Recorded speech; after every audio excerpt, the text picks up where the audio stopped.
On today's show, we'll talk about how JetBlue bonvoyed me and Accor bonvoyed Greg, and we'll discuss 3 new ways to earn transferable points. Frequent Miler on the Air starts now.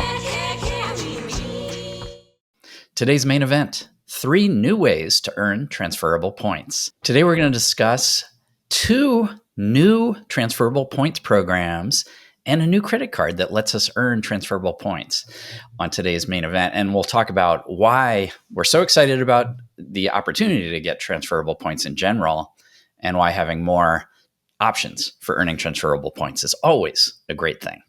Everybody likes options. Very good. And if you would like the option to come back to something later on or to skip ahead to that main event, you can always find the timestamps in the show notes. So just expand the show description to find those there. And wherever you're watching or listening, don't forget to like this, leave us a comment, some feedback. We always appreciate hearing from you. Now it's time to drag out this week's giant mailbag. Today's giant mail comes from Chris in response to our last coffee break episode where we discussed the cards that we would consider using for all other travel now that the Sapphire Reserve card is no longer offering 3x for all types of travel purchases. And Chris writes, I've noticed that you love to be underwhelmed by the Amex Green card. In your recent episode about travel cards, it seemed like you couldn't contain your boredom with it, despite its valuable 3x Amex points for all types of travel. Greg emphasized that it has only secondary rather than primary rental coverage, but that doesn't make any difference outside the US.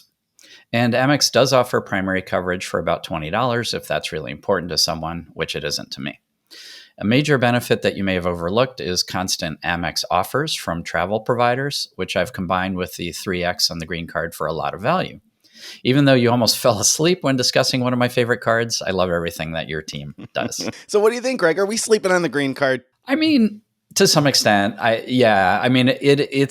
definitely a strong option for, a kind of one-stop solution for travel purchases. So you get a strong 3x earnings for all of that travel. And as Chris said, the ability to tag on Amex offers, which can often be, $200 back on a $600 flight or whatever it is, that's pretty good. And his point about travel coverage, he particularly mentions rental car coverage, but I'm more concerned about other types like trip delay coverage and things like that, which are not as strong with Amex. But if those things don't bother you, I think this is a good choice. One thing to keep in mind, though, and this is why I never consider it as like the ultimate one-stop solution, is when you travel internationally, there are plenty of places that won't take Amex still. And so I don't see how it could be your one card. There's no way it couldn't. Yeah. I mean, unless you happen to just solely travel to places where Amex is accepted, and that maybe your international travel is all to the same place and Amex is accepted there. Well, then great. But if that's not the case, yeah, my thought when reading the comment that the secondary coverage doesn't matter outside the United States was I was thinking to myself, but how many rental car joints are taken in Amex outside the United States? I mean, there are places where Amex is accepted. I'm always surprised actually that it's accepted in more places than I would think. But on the flip side, I've been lots of places over the last year that don't take Amex. So, right. And that's just one given year, not like years of travel. So I don't, I could never look at it as my main travel card for, I think that combination of reasons, like you said, the lack of good flight protection coverage and the fact that it just isn't accepted enough places overseas. Even for flights, this morning I was booking a flight for a family member, and for a second, the green card came into mind. I thought, 3x points. But then I thought to myself, but my Consumer Platinum will get 5x booking the flights. Mm-hmm. So I'd rather use that than the green card. So I don't find enough situations where I want to use it. And the other types of travel, like trains and subways and whatever else, I'm not spending enough on those things for it to really matter which card I use in general, like for that stuff. So, and I'll use the Altitude Reserve and get my 3X, which is worth 4.5% basically. So I'm still not wildly excited about it, but I mean, at $150 a year, it's not bad. And I think it gives you the clear credit, right? So, I mean, you get that, you get the 3X travel. It's certainly not a terrible card. I just don't get excited enough. I think Amex needs to do something more with it to make it truly competitive. I'm sure they will. And what they'll do is raise the annual fee Yeah. and add coupons, and we're going to like it Let less me take that at that back. point. Amex needs to leave it alone. Leave it Yeah, alone yeah, so yeah. that people like the person who called us Chris here can be happy with the green card. Right. So No, Chris, for you, I exactly. hope they don't touch it. And you know what? For me, the best part of this card is, when I'm having trouble falling asleep at night, I just think Just think about of the the green card. Amex Green Card Just and think of the green and card. all of all that Count it green cards does. as we fall asleep. Actually, the business green card is even better for Oh, well, falling asleep that's too. absolutely true. Yes, true. As much as we're joking, the consumer green, the business green is the true snoozer of Amex's card collection. That's for sure. Speaking of cards, let's move on to card news. We've got several pieces of card news out this week. First up, we got the Citi Strata Elite. What's coming here? Didn't we hear rumors something was going to come out last weekend and it didn't? And then we do we have detail. What's going on? Yeah, we did. Initial rumors were that it was going to debut last weekend. It didn't. But full details about the card have come out since then, and it's supposed to be released now this coming weekend as we record this. So by the time you listen to this, if you listen to this on Friday or Saturday, expect to see information come online on Sunday probably, and applications available on Monday, starting Monday. But that said, we don't know that 100%. I mean, that's what we heard from some bankers we talked to, but we will see. And we had really actually thought about making this the main event for today's show, but then we realized, no, we better wait a little bit, because if all this leaked information, if any of that's wrong, it would be such a shame to do a whole show on this card. But here's really high level what's coming from Citibank with their Strata Elite card. One, a nice welcome offer, 100,000 points after 4K spend. Annual fee, $595. So that's a bit steep. Weird earning rate. So you get 6x at restaurants on every Friday and Saturday between 6 p.m. and 6 a.m. Eastern time. What? Yeah, and 3x at restaurants at other times, and 1.5 points per dollar for all other purchases. So notice some things. They're not bonusing any travel purchases. They're not bonusing gas or grocery like the lesser Premier card, Strata Premier card does. So what they're doing is they have this very weirdly East Coast centric dining on weekends thing going on. I hope it Right. comes with I hope it comes with like a digital ink time, like East Coast time clock on the card, so that when you're Right. traveling internationally and you're wondering, will my card earn 6x Right. right now?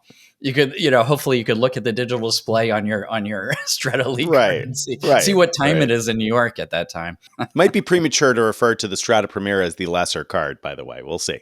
Well, that's actually, it's lesser in fee for sure. So we're also expecting about $700 in annual coupons from the card. I'm not going to get into details now because, as I said, we'll cover this in full once it's actually released. Priority Pass, no restaurant access. Boo.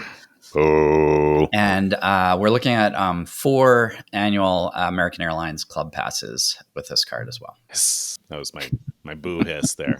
I don't know. Four club passes is better than nothing, but I don't know. $600. We'll see. We'll have to talk more about this when we know more about it. That whole Friday Saturday thing though, weird. The timing being It's really East weird. Coast based. It's so odd. I guess they're going for a specific demographic, and I don't know.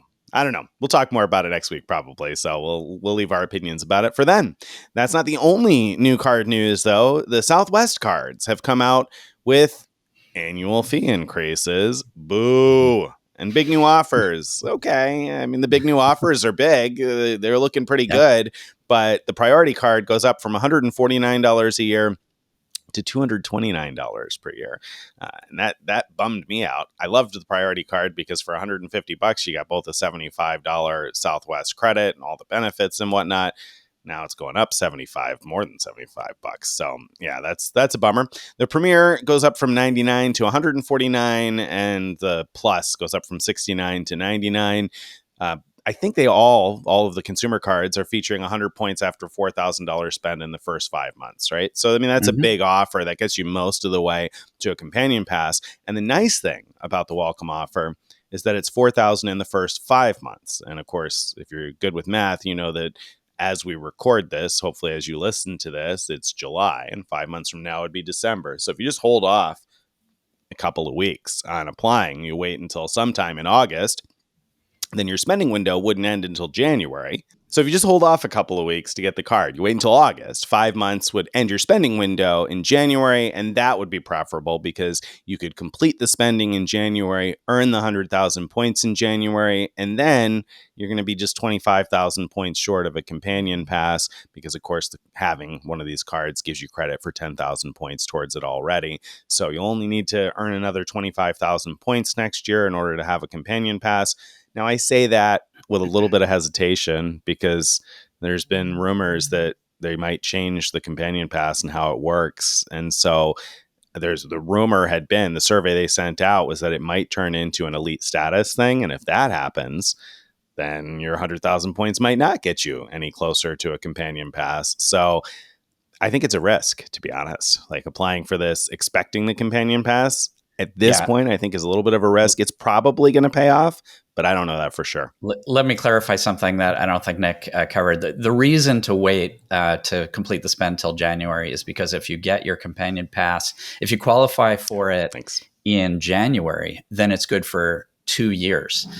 The rest of what would be 2026 and all of 2027.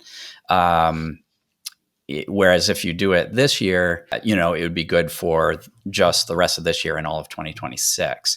So that first one I'm saying is a sure bet, I think, because I doubt they'll change the companion pass benefit before the end of this year. But obviously, it gives you a lot less time with a companion pass if you do it that way.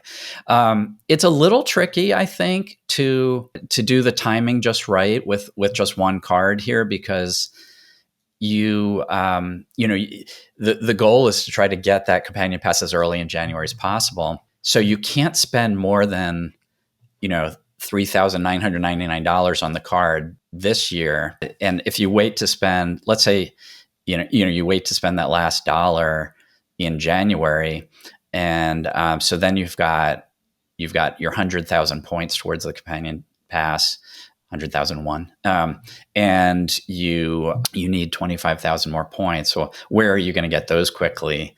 It's going to be a little tricky. So anyway, that just wanted to point it depends. Yes, I mean that's a great point. Of course, there's things you could do through the shopping portal. You could sign up for the SWA Biz program. You could refer somebody to the SWA Biz. There's a bunch of different ways to potentially bridge the gap there, but you're right. I mean, obviously, you'll be a little bit short with one card if you take that approach. By the way, don't do what Greg just said and spend $3,999 and leave the extra dollar. Every year we hear from somebody who tries to do that and then somehow mistakenly spends that extra dollar, or a merchant overcharges them by some amount and they end up spending more than $4, even though they didn't spend more than $4. And even though it gets refunded later on, they still have already earned the welcome bonus. We hear those stories all the time. So don't cut it like that close. You can spend something on it, but don't cut it so close that a small mistake could cost you earning the bonus when you want. But I think actually what Greg said at the beginning is a really interesting thought.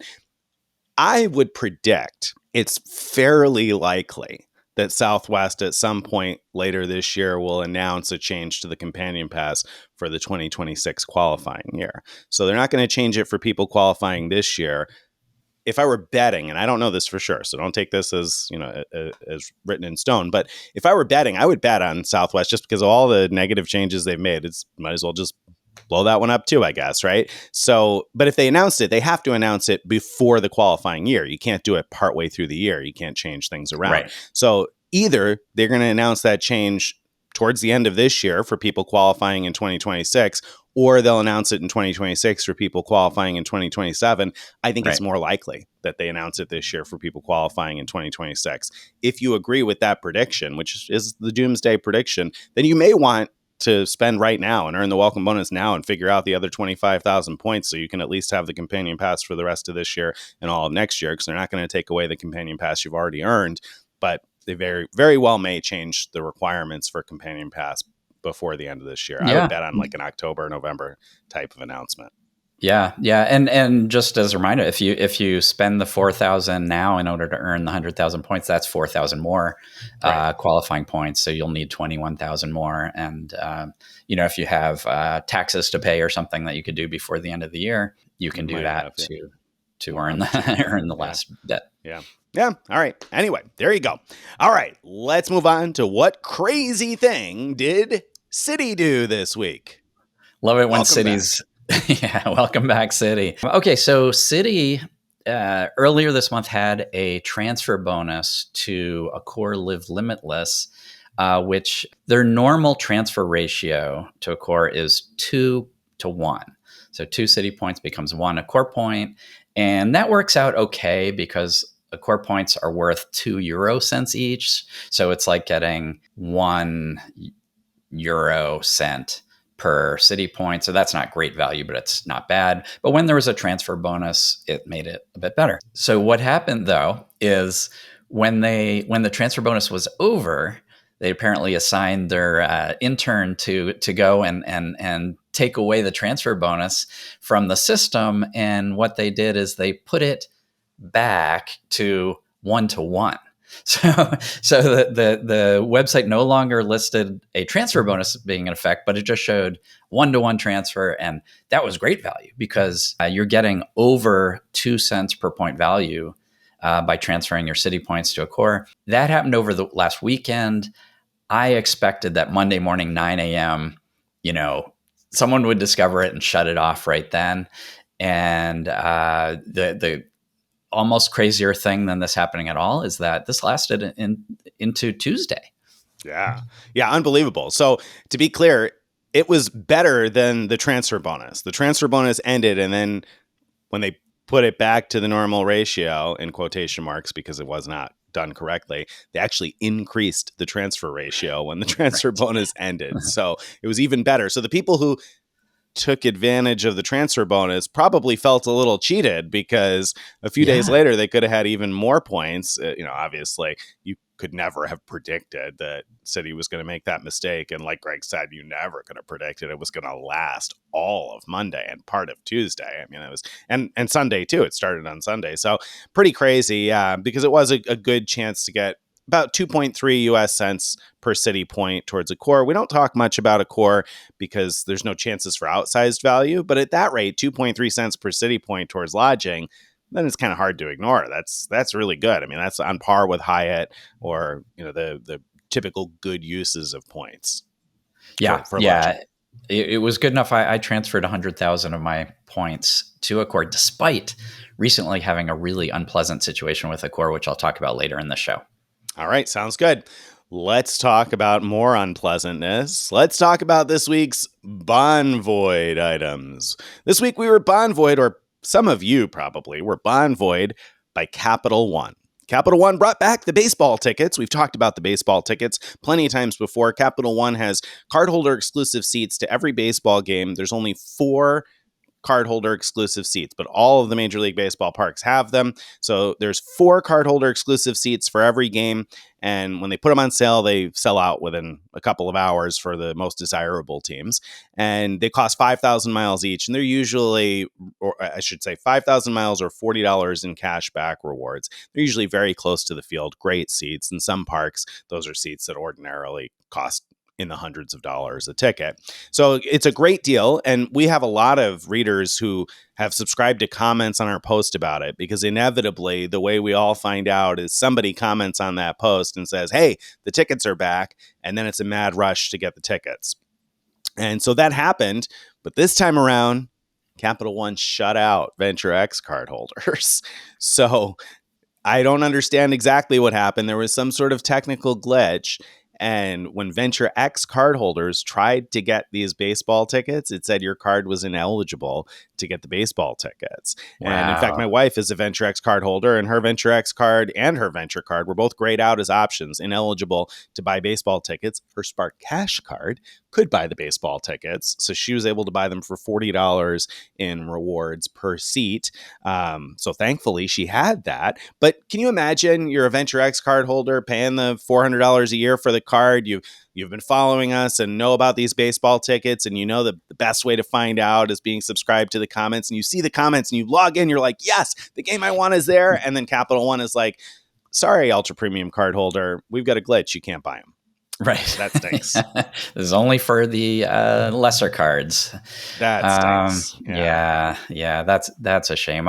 It seems pretty certain, because it would be too weird otherwise, that this is a glitch as opposed to an intentional. Oh yeah, they got it annoying, fixed later in the day. It's just that Mhm. the people that are following the most desirable teams know those tickets are going to go within. I mean, like Yankees, Dodgers, stuff like that goes within like an hour usually. So, and of course the glitch lasted at least an hour, so maybe two. I don't know exactly, but long enough that the toughest to get games were going to be gone by the time those people were able to buy tickets. Though there were some still available, and we did hear from plenty of readers who got tickets. So I don't mean to say that nobody got them. I mean, you go through the comments and you'll see plenty of people did get tickets, but unfortunately, it just stinks that they had that glitch for Venture X card holders. I'm sure that it'll be fixed for the next round next year. But although I say Yeah. that, keep your eye out, because they did do playoff tickets last year. Apparently, I missed that, but they did playoff tickets and World Series tickets. Not 5,000 miles a seat. It's going to be more, but they still may be a good value if your team makes the playoffs. Yeah, cool. All right, but Capital One isn't the only one who bonvoyed us this past week. JetBlue came out with their 25% off sale. Now, that's over now that as we're releasing this recording, but they had a sale, which was use code SAVE25 in order to save 25%. It seemed perfectly aligned with JetBlue's 25 for 25 big promotion.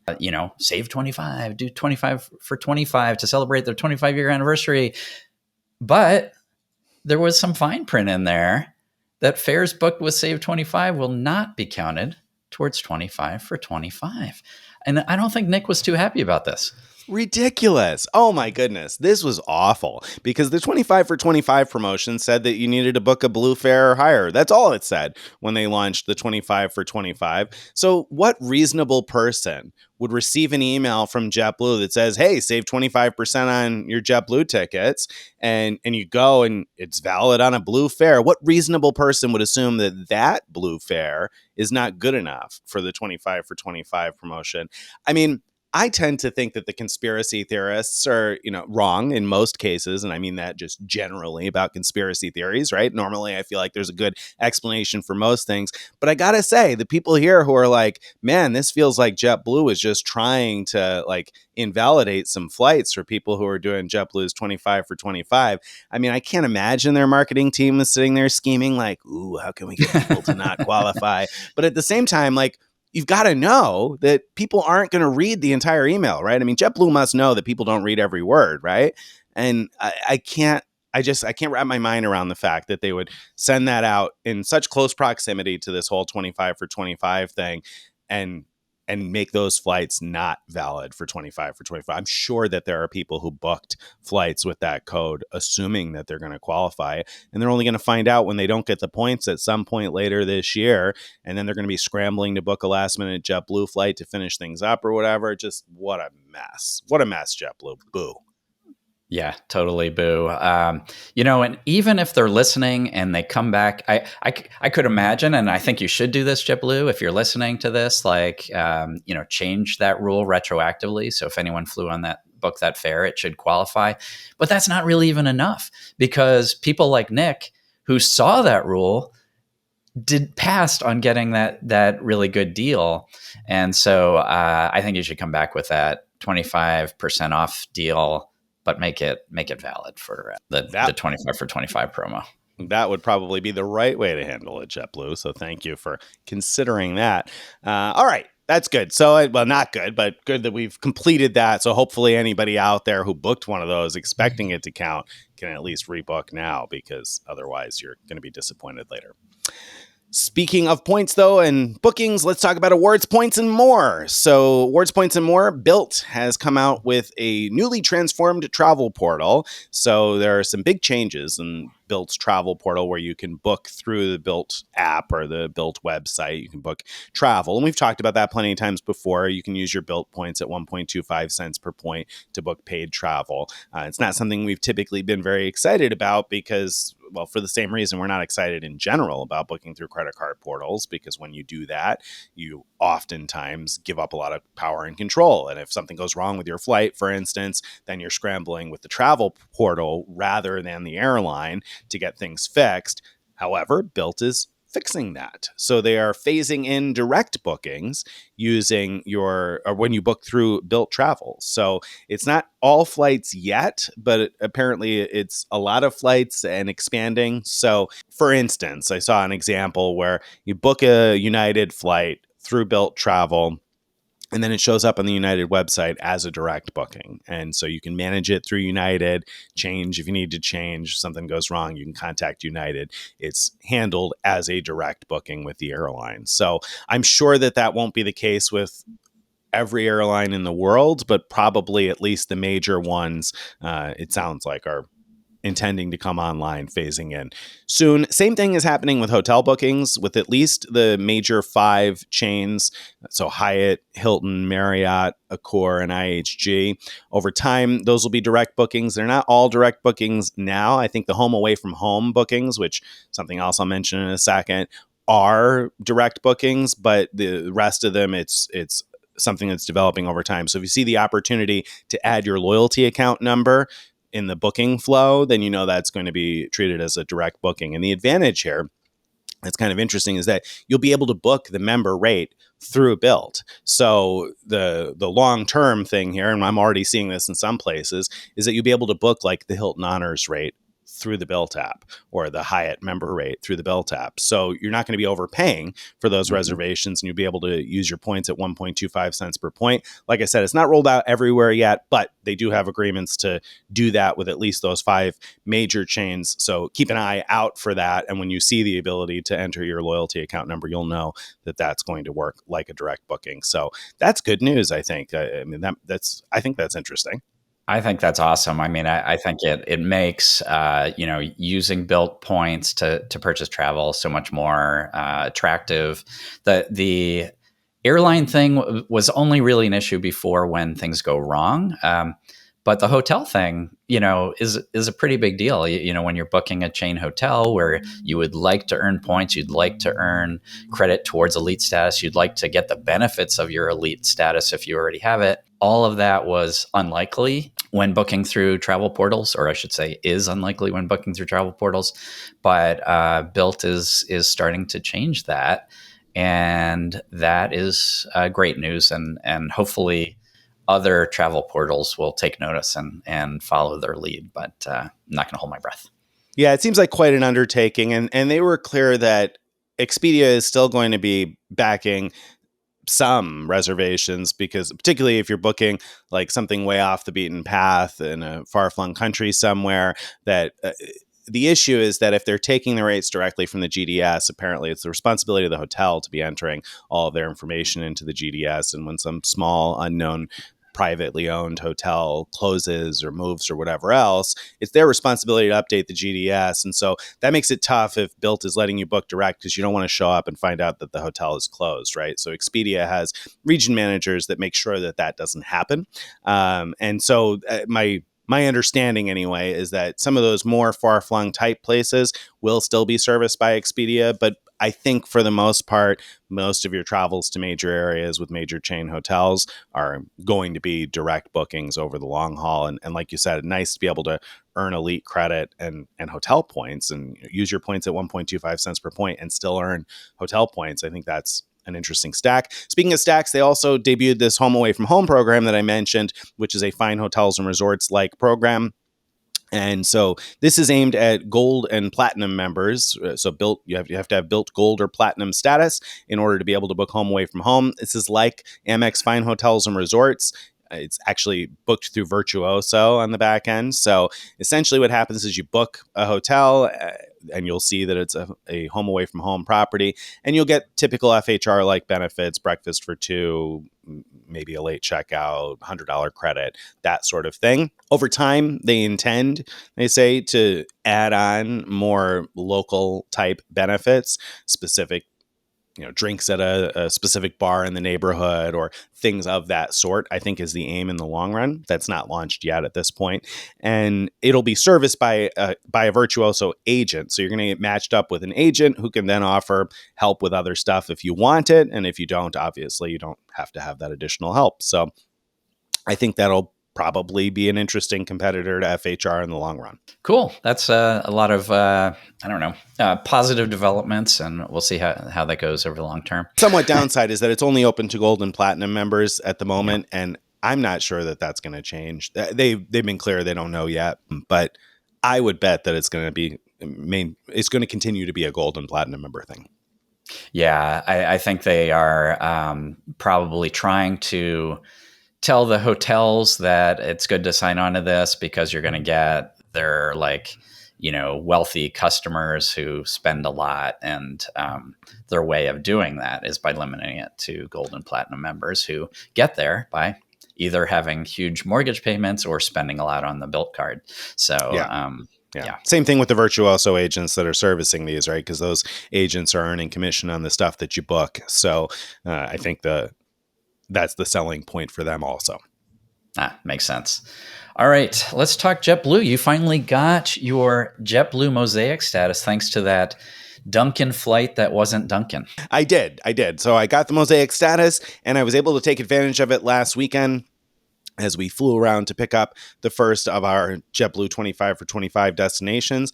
Probably the most valuable benefit was one I didn't really talk about in advance, but some readers mentioned would be a good one, and that's free same-day changes. And so the free same-day changes saved us a bundle. I was able to book a flight and same-day change it, book a flight that I didn't want to take, but was cheap, and then same-day change it to the flight we really wanted that had been $300 more expensive. So saved $300 by booking, like I said, an early flight that we didn't want to have to take so early in the morning and then just doing a same day change. So that could end up being a great benefit, particularly because there are some situations where you can change the airport.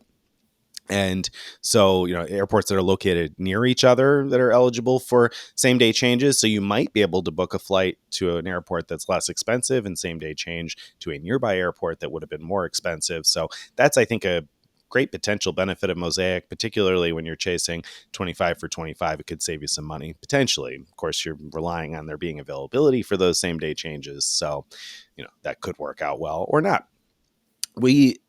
I will say that we did indeed get extra legroom seating on almost all of our flights so far. So I said in the beginning when I did the Dunkin' flight, one of the reasons I wanted to do it was so that we would have the chance to fly more comfortably now and then by picking the extra legroom, the even more seats at check-in.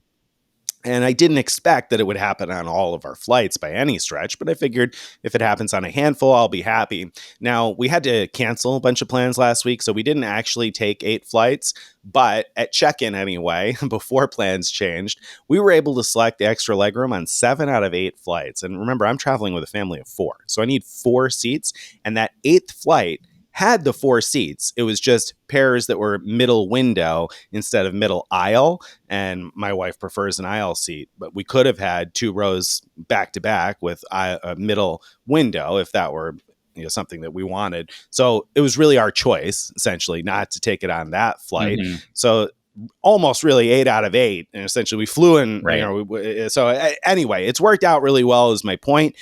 Pretty soon here after we record this, I'm going to check in for the next one. Looks like there's still plenty of extra legroom seats on that one. I checked the price. It varies from flight to flight, but the flight that I'm about to check in for this afternoon, it's $120 a seat for those extra legroom seats. So I'm not surprised that there's quite a few of them left. So, So anyway, that's worked out well. Early boarding has been especially important on their A220 flights. If you haven't flown on JetBlue's A220 before, which I had not, it's worth knowing that having early boarding is really valuable on that because the A220, the seating is 2 on the left side and 3 on the right side, and the overhead bins are not the same size because obviously it's not quite evenly spaced. So your rollaboard bags only fit over the row that has 3 seats. And so there's a bunch of extra legroom rows at the front, bunch of people that have rollaboard bags. So if you can get on the plane early, you have a much better chance of having your bags near you. In fact, we did have our bags near us, and there were several people around that were not very happy that they had to put their bags further back. And I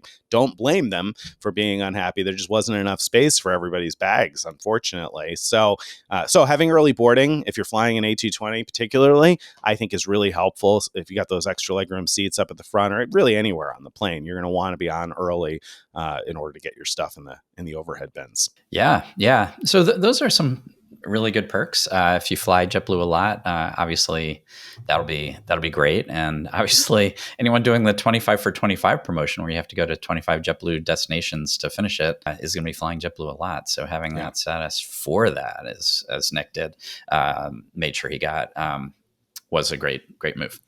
All right, now tell us about the Escape Lounge. You went to a new lounge. Yeah, a couple of quick tidbits here. So San Juan Airport has a new Escape Lounge. It actually opened, I think, July 3rd. So it opened just a few weeks ago. So brand new, still feels very brand new. So you can access, of course, with a platinum card, or you can get access with a Delta Reserve card if you're flying Delta the same day. If you have an Amex Platinum card, don't forget at Escape Lounges, you still get 2 guests. You don't have to spend the $75,000 a year. You still get 2 guests at Escape Lounges. And the food was delicious. It was very small. It's a very small lounge. A couple people in the comments commented and said, oh, I wish, Priority Pass could get access, or Venture X card holders, or Ritz card holders, or whatever else. And the fact of the matter is, if anybody else had access, there would just be no space. It's right. Very small. So I'm glad that there isn't more access, because then there would be less access. You would just have a long waiting list to get in, because there'd never be enough space. It's quite small, but the food, like I said, was delicious. So I thought it was good. Service was excellent. And my understanding from past experience is that you can also access an Escape Lounge on arrival. So good to know that if you want to grab a bite or a drink or something when you arrive in San Juan. And if you're doing 25 for 25, you might be arriving in San Juan at some point, since they have some very cheap Caribbean flights from there. Although I did write about how the same day turns may not be the best idea on those Caribbean flights. You can check the post for more on that. My other quick tidbit from last weekend's travels was the Beekman Tower in New York City, which is a Wyndham property, a trademark collection property. Not to be confused with the Beekman Thompson Hotel that's bookable through Hyatt. That hotel is like downtown somewhere. Beekman Tower is around 51st Street and First Ave or so. 3 Mitchell Place is the address, but it's Midtown East, essentially. And this is a Wyndham property, so it's bookable with 30,000 points per night. If you're a Wyndham Earner card holder, you get a 10% discount, so it's 27,000 points per night. And the interesting thing is that they have 2 different room types, and either one is bookable with points as a standard room award. One is a queen studio apartment, and the other is a queen 1-bedroom apartment. And so it's a true 1-bedroom apartment. We booked the apartment, and it's got everything an apartment has. It has a living room and a kitchen and a bedroom and a bathroom, and all of that in Manhattan for 27,000 points per night is pretty good. Now, let me be clear. It wasn't luxurious. This isn't the fanciest place I've ever stayed. It was clean, though. It was comfortable, and it was spacious, which in New York City is hard to come by. So I certainly will be back again. I think that if my choice is 27,000 Wyndham points per night or 27,000-ish Hyatt points per night, I probably have to consider this place in the future, because Wyndham points are relatively easy to come by, and the amount of space here was really convenient. There's not daily housekeeping, and there's no breakfast, so there's definitely plenty of drawbacks. You can read my review for more, but it's something to keep in mind, because I don't usually think of Wyndham in New York City. I know they have the Wyndham New Yorker, but I don't usually think of the other Wyndham properties. So this is one I just noticed I hadn't seen before, and I said, oh, let's try that out, and it was actually quite good for the price. Yeah, that's really good to know. And when I think about this one, I think for you, Nick, the decision for you will probably come down to, are you driving to the city or not? Because if you're driving to the city, you want Hyatt Globalist free parking. Right. And then it'd be worth paying the more valuable points for your stay. But otherwise, yeah, this sounds like a great option, especially for a family. Yeah, absolutely.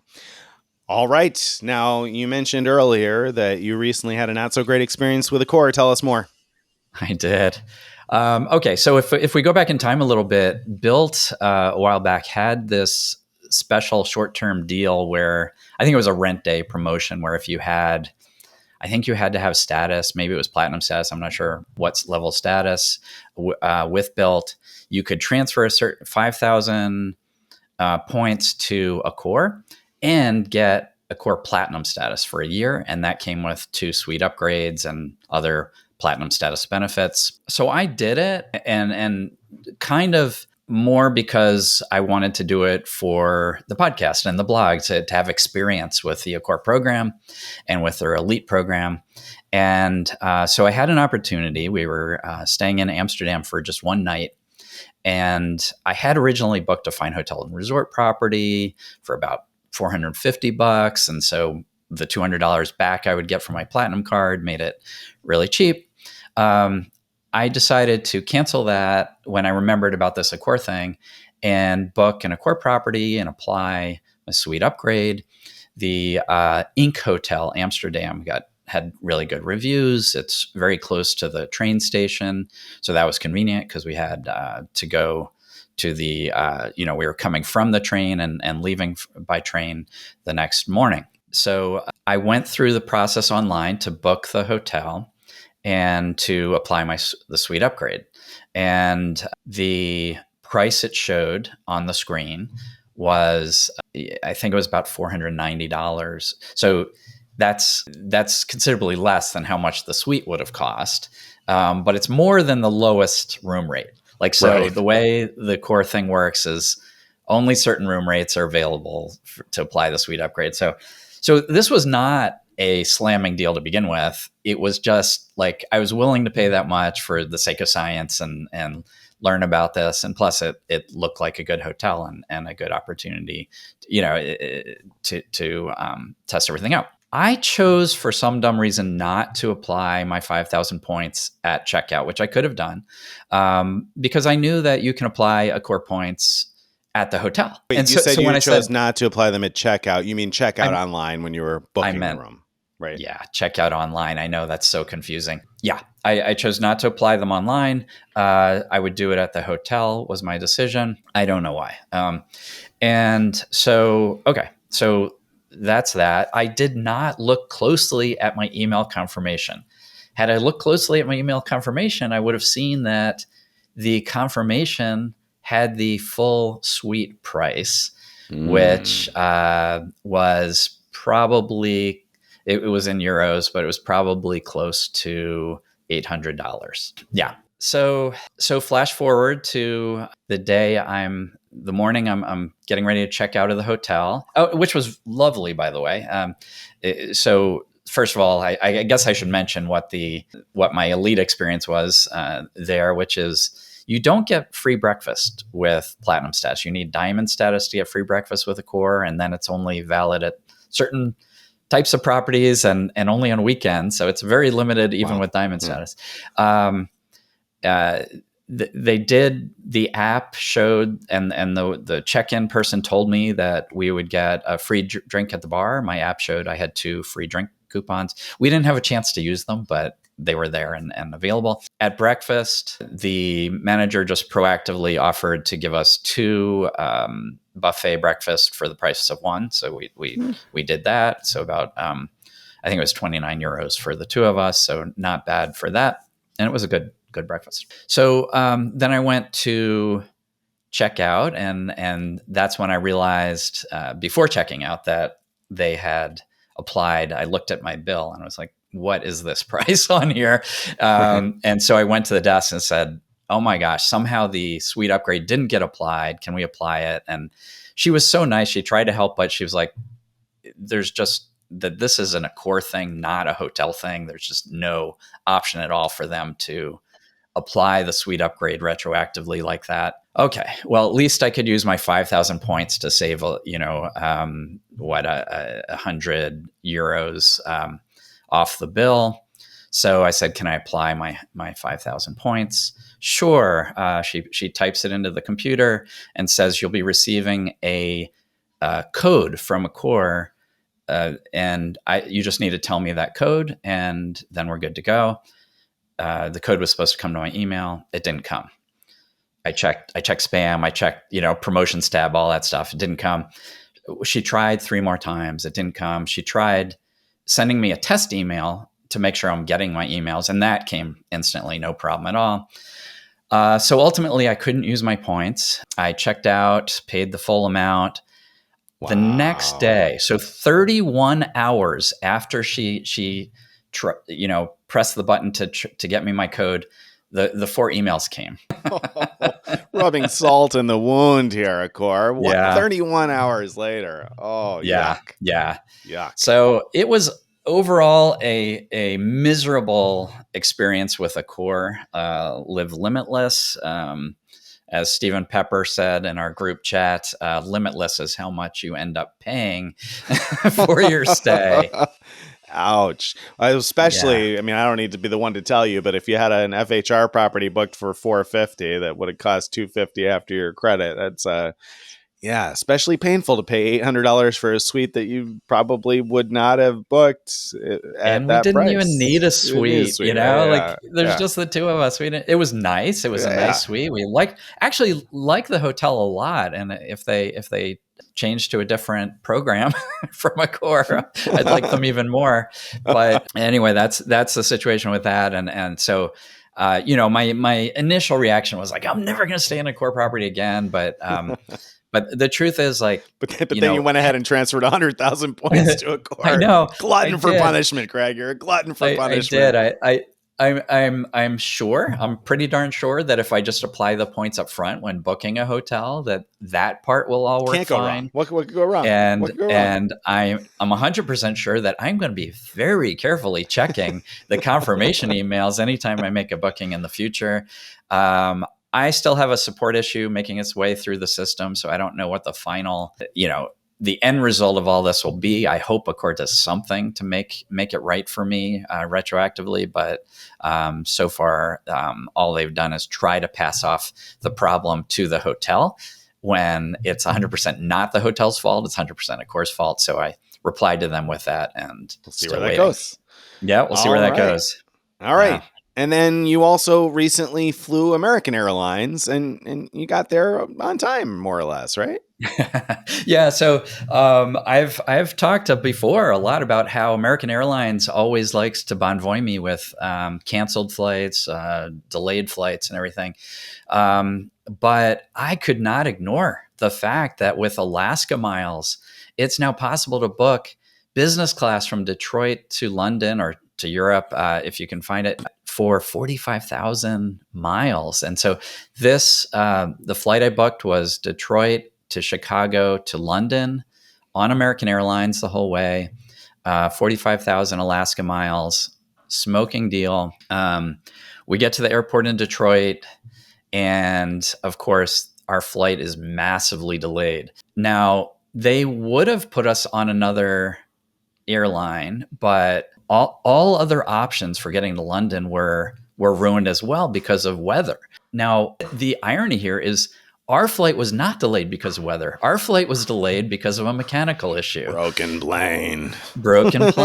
So Oh, we were sweating it out, and my wife was like, "Why did you do this to us again?" She couldn't believe it because last time we tried this, the same route, Detroit to Chicago to right, London, right. actually, the first was supposed to be Detroit to Charlotte to London, and that ended up being so delayed that we couldn't even get to Charlotte. So we ended up switching to Detroit to Orlando. I mean, to Detroit to Chicago to London, and we got to Chicago. We took off, and it blew an engine. We had to come back, and then we switched to United and got to London that way. So my wife was like, "Why would you do this to us again?" And I was like, 45,000 points. I'm sure she loved that explanation. The flight crew, when we eventually got on our plane to Chicago, the flight crew was great. The pilots said they were going to do their best to get us there quicker than expected, because as it was before we got on the plane, the estimate was that we would be there 6 minutes before our flight to London was supposed to take off. So, after the boarding doors should have closed and everything. Luckily, two things. The pilots, said they're going to try to get us there quicker, and they did. The other thing that's really lucky is American Airlines is so reliable. And what I mean by that is you can rely on them to be late. And so, of course, the flight to London was delayed. Not by a lot, but enough that we actually made it comfortably on time to our flight. And it was their brand new suites, and we had actually a great flight. It was beautiful suites, very comfortable. So a good experience in the end, but a lot of stress in I can getting to the imagine. plane. I can imagine. Yeah. Well, that's why when it was sort of a joke at the beginning when I said, and you got there on time, right? On time for the delayed flight. So We that's did. We right on did. time. So Yeah. just as they expected all along. They knew that you didn't, but they knew. They're like, ah, you're gonna be fine. Don't worry about it. No problem. Yeah. We had Oh one with boy. JetBlue last week where we got up at like 4:30 in the morning or whatever because it was an early flight, and the app said it was delayed by an hour, and I was like, maybe we should go back to sleep for a little bit. My wife was like, no, let's still go to the airport, you never know. And sure enough, it took off on time. So I was Wow. Wow. glad that we went to the airport. But yeah, we were luckily mostly on time last weekend, but that was JetBlue, which I say, but that was JetBlue, but JetBlue apparently has the worst on time percentage right now. So Yeah. knock on wood as I Yeah, approach the American next is like several in the middle of the weeks. pack right now, so Yeah. they're improving a lot. Apparently. All right. Now it's time for this week's main event. Main event time. 3 new ways to earn transferable points. So, of course, we love transferable points. We talk about it all the time.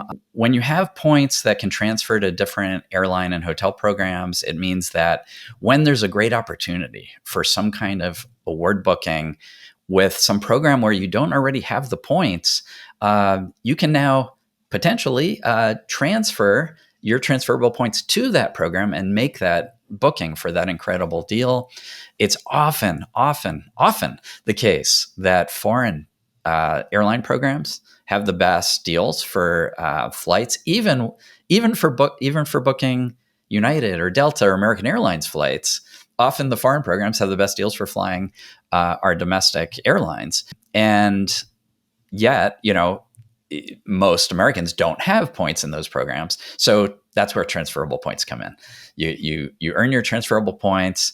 You say you want to fly that United, American, Delta flight. Okay, I can transfer my points to Air France or to fly Delta or to British Airways to fly American, things like that. The other thing that's kind of exciting here, and we'll talk a little more about this, is that when there's new transferable points available, there might be new transfer partners that we didn't have access to before. And so one example is Air India. Suddenly we can transfer points to Air India and use them to fly United for as few as 3,500 points one way for short flights, or 7,000 points one way for short flights in domestic first class.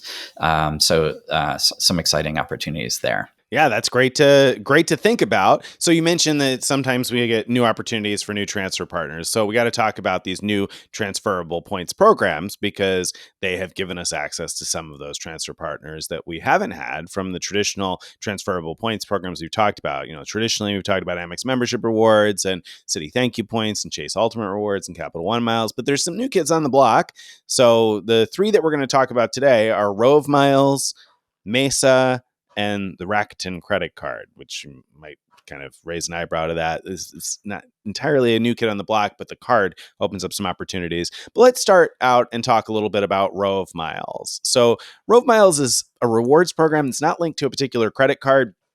It's sort of aiming to be an overall rewards program for all your travel booking and online shopping. It doesn't require a specific card. You can use whatever card you want. So you earn Rove Miles by booking travel through Rove Miles as flights or hotels, or using their shopping portal to earn Rove Miles. And then you can use the Rove Miles to either book paid travel at better than 1 cent per Rove Mile, oftentimes 1.25, 1.5. Sometimes you'll see as high as almost 2 cents per point for booking paid travel, or you can transfer to their airline and hotel partners. And that's where they have some airline partners in particular that other currencies, or few other currencies, can access, I should say.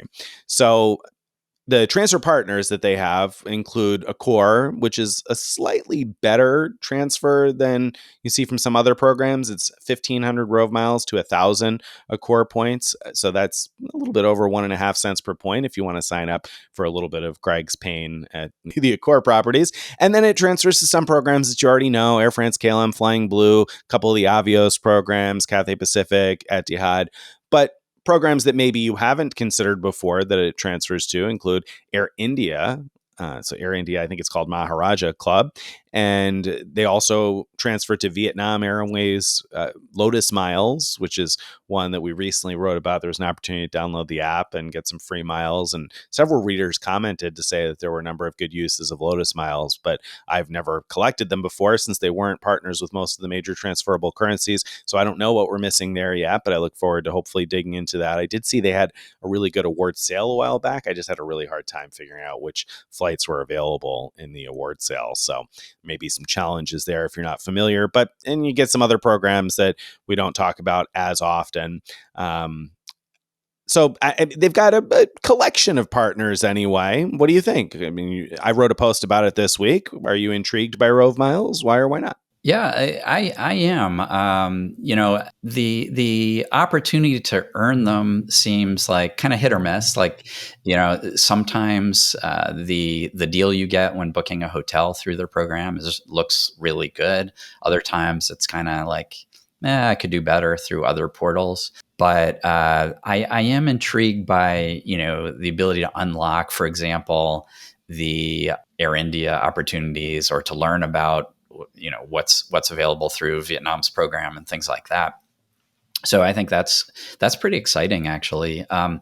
If you the other thing is, I think it's a good supplement to earning other transferable points. And what I mean by that is, like, there are tons of transferable points programs that earn, for example, Air France, KLM Flying Blue miles that are transferred to, or transfer to Avios like British Airways, Finnair, Qatar, that transfer to, there's fewer, but some transfer to Cathay Pacific. And so the ability to earn points in miscellaneous programs like Rove Miles, while you're also earning points with Amex, with Chase, with whoever, because they have these transfer partners in common, you can transfer from each of these programs to that transfer partner and get enough miles you need for your award. So that's really good. If you were kind of using this as its own program, like you're not looking elsewhere, I think there's one big thing noticeably missing here, which is they don't have a really strong Star Alliance program. Now I'm saying that not knowing a lot about like Air India's program, but we're used to turning to Avianca Life Miles or Air Canada Aeroplan, or sometimes United, for those Star Alliance awards that won't incur any surcharges. So airlines like Lufthansa charge huge surcharges to their partners, except United and the ones I just mentioned don't pass those surcharges along when you're booking an award, and that's really great. I don't see one of those programs on here as a transfer partner, so that to me is missing. But otherwise, I like it. I think it's pretty strong that it has Air France, KLM, Flying Blue, that it has some programs that are good for like specific purposes, like Cathay Pacific. If you want to fly Cathay Pacific itself, they have better award availability for their own members, so you can transfer to Cathay and book them. Or if you see a British Airways flight bookable through Cathay, you'll often find much lower surcharges booking with Cathay Pacific Asia Miles. So that's really good. So overall, I find it really intriguing. Yeah, the return on hotel spend in some cases can be pretty compelling. I showed a random example of a hotel that was like 23.8 miles per dollar spent. So that's, if you value miles at 1.5 cents per mile, that's almost like a 40% rebate or something. I don't know, it's quick math there, but a lot anyway, a significant rebate on the hotel spend. And readers chimed in to say that sometimes they've seen as high as 66 miles per dollar spent on hotels. And so if you found something like that, then you might be able to get a rebate that essentially kind of erases the cost of your hotel. And there are situations where I think that might actually influence which hotel I booked. I mean, it's rare that the portal return makes a big difference to me, but here it might. Now, the thing, of course, to know is if you're booking through Rove Miles, you're not booking directly. So you're not going to get elite credit or hotel points. You're not going to have the ability to stack with a shopping portal when you're booking the hotel. So for chain hotels, it's hit or miss at best. For independent hotels, though, I think it could be a really compelling booking option, particularly some of those that pay out quite a bit. I also think it's interesting for people who, I know they aren't necessarily our audience, but people who aren't interested in credit cards, people who don't want to collect a wallet full of credit cards or want to keep a very simple strategy. This could be a way to earn lots of transferable points with, I mean, there's no annual fee, of course, to use Rove. You're just using them to book your hotels and flights and using the shopping portal. So you could essentially be earning a whole bunch of transferable points without even needing a credit card if you didn't want one. I would still recommend one for all the travel protections and things, but I think it opens up the idea of transferable points to a lot more people. The thing that looked most interesting to me is that they have an award search where you can look side by side with opportunities to use your Rove Miles for paid bookings or transfer bookings where you would transfer and book awards. And I had high hopes that that was going to display both side by side really well. And short story is that I found it just didn't do a good job of that. So I wasn't particularly happy with the award search tool. I would still recommend using another supplemental award search tool so that you're not missing awards that you could be booking with Rove Miles transfer partners. But other than that, I think it's pretty interesting.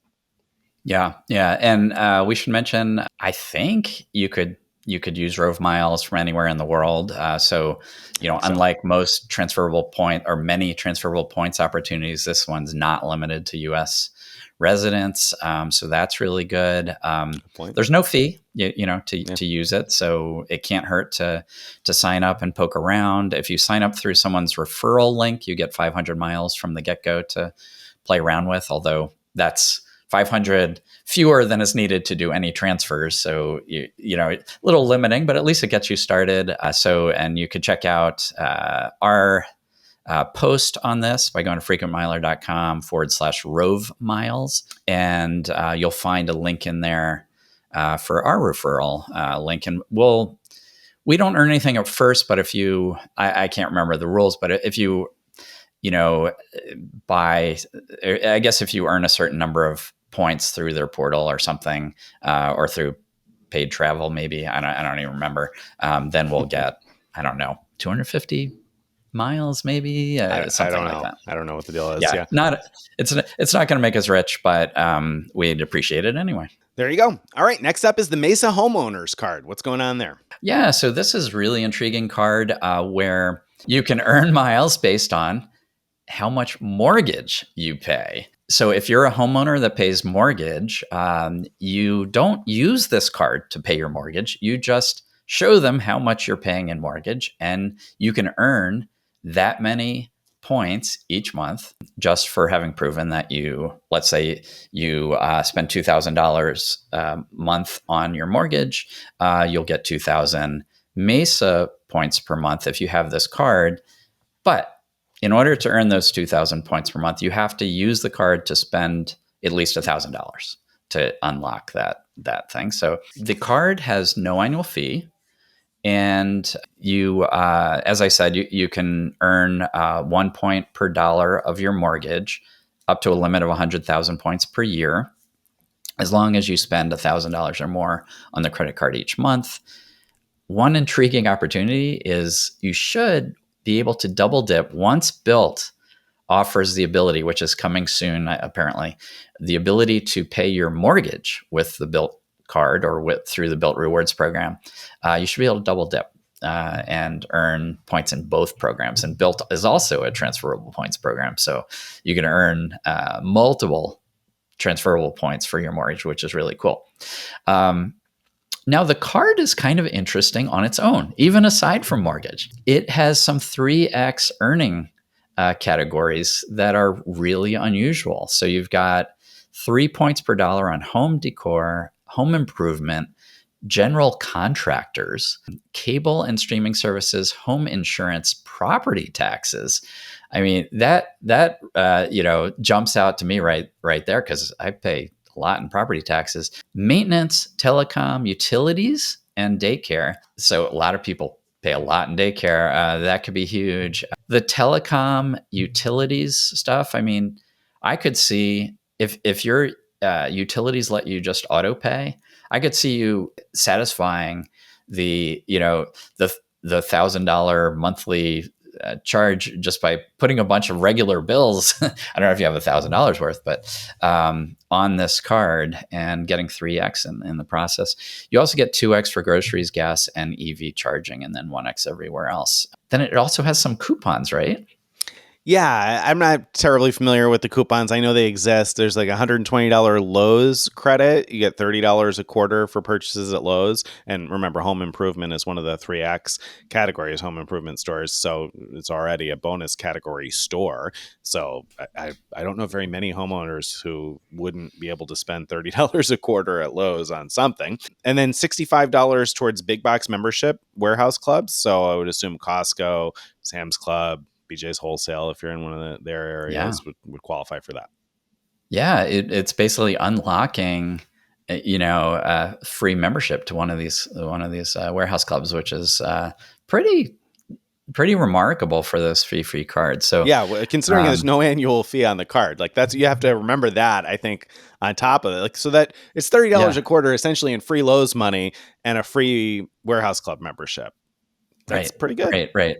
So, yeah, and then as if all that wasn't enough, it has transfer partners. The points you're earning are transferable. I'm not going to list all of them, but they have one of the best ones they have is Air Canada Aeroplan. So that's one that Rove does not have, but Air Canada has some great uses. So they have absolutely huge, probably the number one number of partners, airline partners that you could use Air Canada miles to book.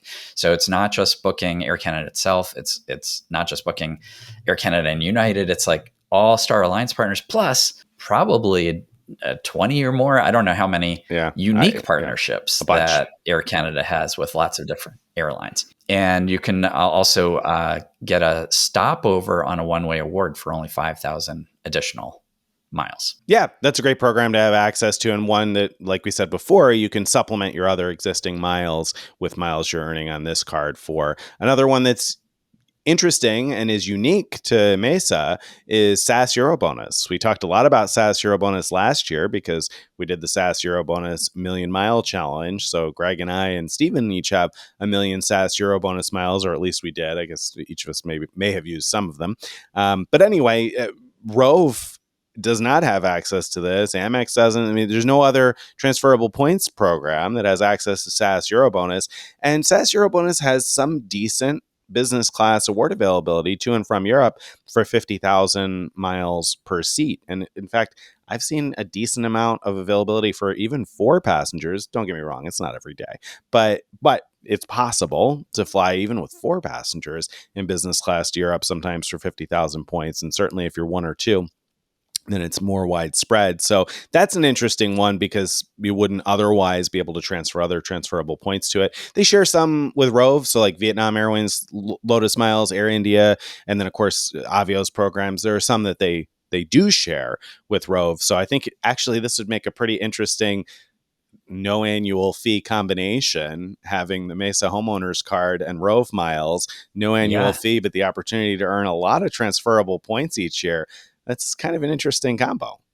it really is. It's super interesting. It's also interesting that they share the same weird like programs Yeah. that we wouldn't we don't necessarily have access to from other programs, and so there must be some avenue for them that is in common to get good deals with these. The one to me glaring thing that's missing here is you don't have Air France, KLM, Flying Blue.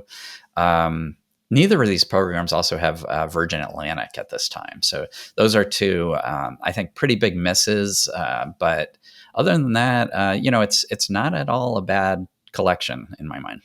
No, certainly not for the price. So, and for folks out there paying a lot in daycare or going through like a home remodel, the Mesa card is pretty much a no-brainer at 3x on stuff like that. There aren't very many cards that bonus things like daycare and general contractors and home improvement. So I could certainly see somebody going through a lot of expenses there, or property taxes. Those can be high in some places, as I probably don't need to tell the people who are paying high property taxes. So 3x, that's pretty nice. So yeah, I think that's an interesting combo. All right. So we talked about Rove Miles, we talked about Mesa. What's up with this Rakuten American Express card? Yeah. So this isn't a new transferable points program the way the other two are. It's just a new way of earning transferable points because Rakuten has come out with a credit card. And for those who have used the Rakuten portal, you probably know that with Rakuten you have the option of earning cashback or Amex membership rewards, and you can earn Amex membership rewards with Rakuten if you have an Amex card that earns membership rewards. You sort of connect that to your Rakuten account, and then all of the rewards you earn through the Rakuten portal become membership rewards points, which is great. Now with this credit card, it's the same thing. If you've set up your Rakuten account to earn membership rewards, and you get this Rakuten credit card, then all the rewards you earn from the credit card now become membership rewards. So it's sort of indirectly a membership rewards earning card that is not available directly through American Express. Now, all that being said, I don't find this card very interesting, unfortunately. Like, the idea of a new way to earn transfer points, great. But then you look at the details. I mean, yeah, it has no annual fee. That's good. Earning rate is as follows. You get 5 points per dollar on Rakuten dining, in addition to the points you normally get for Rakuten dining. So Rakuten dining is like where you've enrolled your card with their dining program. And if you happen to dine at one of the restaurants that are in that program, normally you earn 5 points per dollar doing that. If you pay with this card, you'll get the normal 5 points plus 5 points on this card. So a total of 10 points per dollar. Similar thing with shopping through the portal. If you shop through the Rakuten portal, you get 4 points per dollar on your Rakuten card, in addition to whatever the payout normally was. So for example, if Macy's is 10x through the Rakuten portal, and you pay with your Rakuten card, you'll get a total of 14 points per dollar. That might sound, I think, better than it is, because let's say you have a credit card that normally earns 2 points per dollar everywhere. Well, if you shop through Rakuten for 10x to Macy's, then you're getting a total of 12x with your 2x everywhere card, 10x from the portal and 2x for your card. So this is just saying you're getting 4x on those purchases from your card and plus a normal. The card also has a bonus category for regular spend, not through Rakuten at all. 2x for groceries and restaurants, and then 1x everywhere else. Yeah. I think you're underselling this a little bit, only a little bit, but I think you're underselling it a little bit. And here's why. A reader pointed this out, and I know what your counter argument is going to be, but I think they don't make a terrible point. You look at the Freedom cards, or any of the Freedom Flex, any of the cards with a rotating 5x category.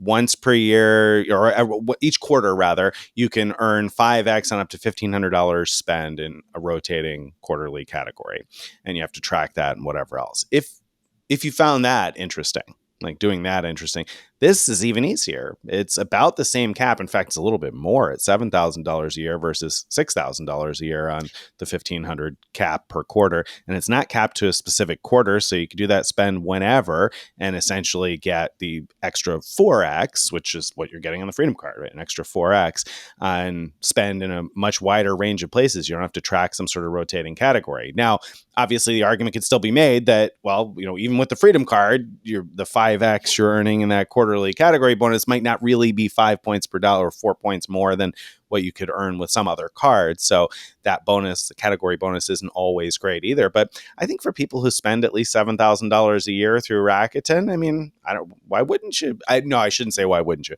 I wouldn't necessarily tie up a 524 slot for this card.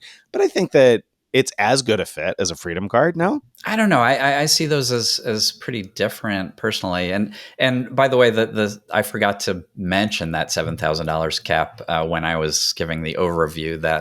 That cap that Nick's talking about is an annual cap on the 4x you get for Rakuten purchases. After that, you just get the normal 1x. So and the reason that's important to understand is you might look at that 4x and say, oh, wow, giftcards.com is normally, 1x or half x or whatever for buying Visa gift cards. And so I could, buy them all day long and be getting at least 4 points per dollar, at least 4.5 points per dollar. But you can't because of that $7,000 spend cap. It's not $7,000 in earnings.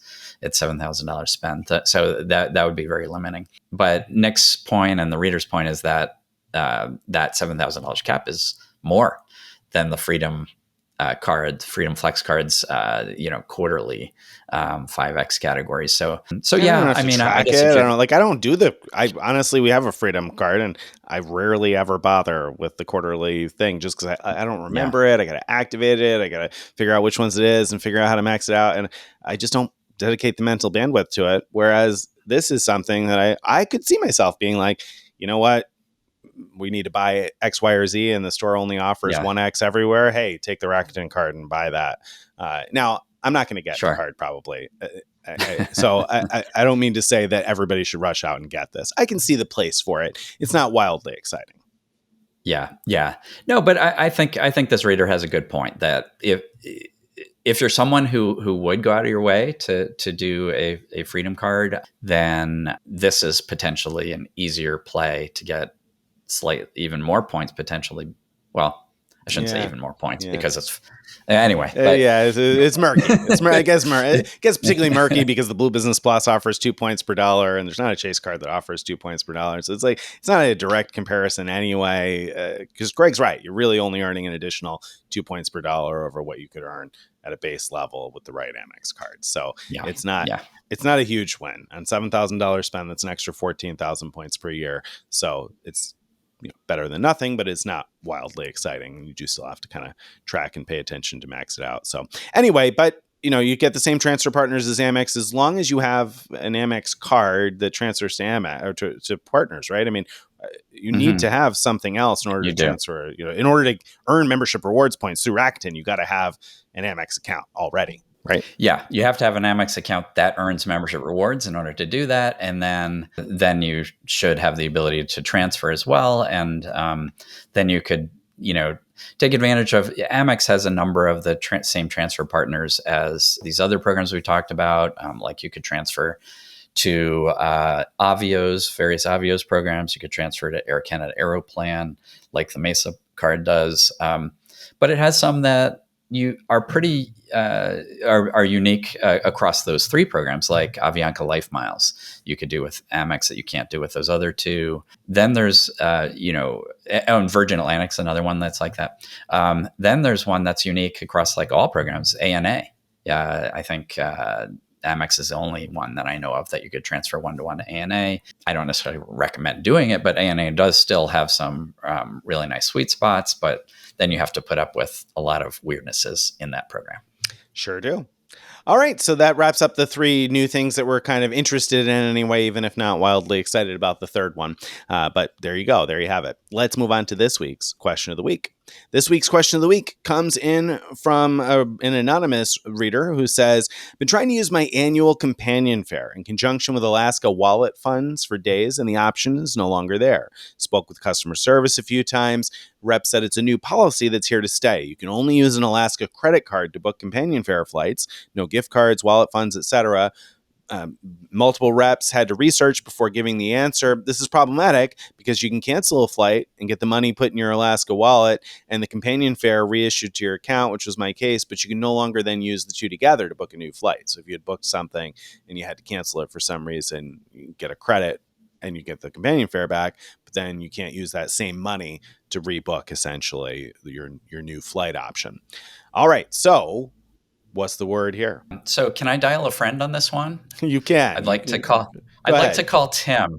Okay. What what does our buddy and fellow author on the blog say about this question? How can we solve it? Alaska expert Tim Steinke responding to this one says, I ran into the same issue recently. All you have to do is make sure that there's at least some cash component that's paid with an Alaska card. Doesn't matter how much. I just booked a cheap throwaway flight in the future in order to get my wallet balance below the total cost of the ticket I wanted to buy, and then canceled that flight and had it redeposited in my wallet after I booked my companion ticket. It's a pain for sure, but not impossible. So to interpret what Tim did, let's say he had $500 in Alaska wallet money and the flight he wanted to book now was $400. Well, you can't use the Alaska wallet money to pay that because no amount then would be covered by a credit card. So instead, what Tim did is he found some flight in the future that cost $110, let's say, and used $110 of his wallet funds to bring his total wallet funds down to $390. Then he booked the flight he wanted using his Alaska companion fare by putting $390 or using $390 of wallet funds and putting the other $10, let's say, on his Alaska credit card. And that worked. And then just go back and cancel the $110 throwaway flight in the future and get that $110 back in your Alaska wallet. So it's a little bit of a workaround, but it can still be done. Yeah. That's a great trick that Tim uncovered. So it sounds like such a pain, but it reminds me of dealing with Marriott free night certificates. Totally. If you have a combination of 85K and 35K certificates, and you're trying to book a nights that are 35K or bookable with 35K certificates, it's going to automatically try to use your 85K. So you have to first book a throwaway reservation using your 85K certificate to get it out of the flow. It's the same kind of deal. Same thing. Yeah. Such a pain. It is such a pain, but that's a common style of workaround. And that's where a lot of times it's valuable to learn things that, even if this no longer worked, it's valuable to learn those things that worked in the past, because that's a style of workaround that, as Greg points out, works in other scenarios also. So it's a good way to think about it when you run into this type of roadblock in the future. All right. That, my friends, brings us to the end of today's episode. If you've enjoyed this and you'd like to get more of this stuff in your email inbox each day or each week, you want to go to frequentmiler.com/subscribe to join our email list, follow us on all the various social media, join our Frequent Miler Insiders Facebook group where you can ask and answer questions like this one all the time. And wherever you're watching or listening, don't forget to like this and give us a thumbs up. If you have a comment that you'd like to be considered for a future giant mailbag, or a question that you'd like to be considered for a future question of the week, you can send those too. Send it to mailbag@frequentmiler.com. Bye, everybody.